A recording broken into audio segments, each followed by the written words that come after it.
De plus, il a imposé à l'État algérien et aux Algériens le sévrage de l'écoute et exécution de leur somptueux hymne national mis en vers par Moufdi Zakaria, un mouzabite d'extraction amazigh, et sous l'initiative de Ben Ramdan, un kabyle de la même extraction. Cette réalisation et ces deux figures ont cristallisé la solidarité entre les Algériens qui ont ainsi fédéré leurs forces pour atteindre l'objectif fondamental, l'indépendance. Notre hymne national contient 4 vers dénonciateurs de la France. Combien d'années faudra-t-il remonter pour se rappeler son dernier chant? Un autre élément, et pas des moindres, un référendum sur la Constitution sur un texte nauséeux et nauséabond a été organisé le 1er novembre, jour anniversaire de la guerre de libération.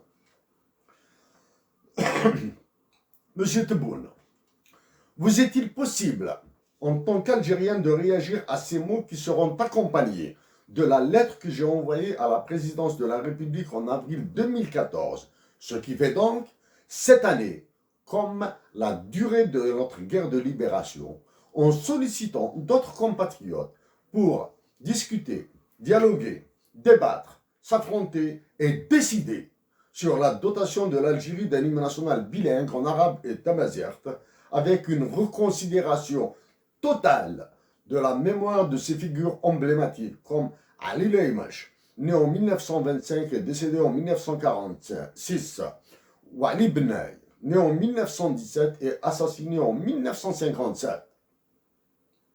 Mohamed Haroun, né en 1949 et décédé en 1996, en laissant dans le dénuement total sa famille, qui a été torturée à mort, à devenir fou dans les prisons algériennes comme Lombez, dans les Aurès, cette terre chaoui tout aussi amazigh que révolutionnaire. À propos de l'hymne national, c'est en 1964 que Hussein Aït Hamed a posé sa problématique. Il a écrit dans la guerre et l'après-guerre. Le problème de l'hymne national, qui fait partie de ces détails importants, peut être réglé rapidement par voie de concours.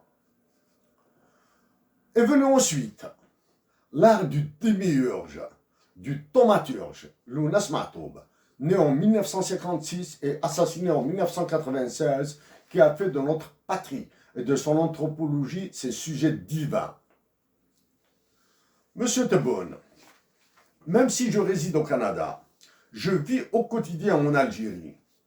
En 2013, une perle algérienne m'a sollicité pour une action en faveur de la langue amazigh. Ma réponse a été un refus de m'associer à ce genre de folklore.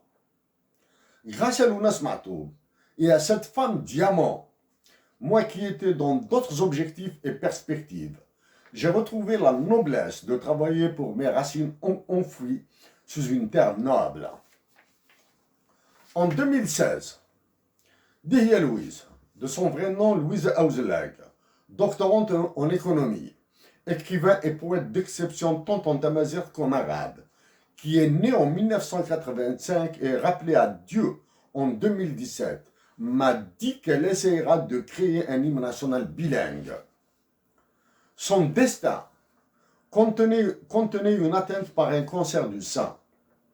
Pour sa mémoire, sa volonté et ses intentions pour nos racines à travers ses œuvres, le dépistage et la gratuité de ce drame doivent être systématiques et gratuits pour toutes les femmes qui solliciteront les services sanitaires autant de fois qu'elles le souhaitent et comme le recommanderont les spécialistes du domaine.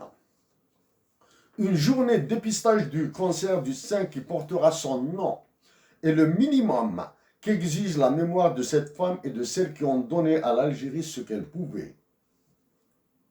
Monsieur Tebboune, en conclusion, grâce à une obole de Dieu, ma vie a atteint une valeur que je peux offrir à ma patrie.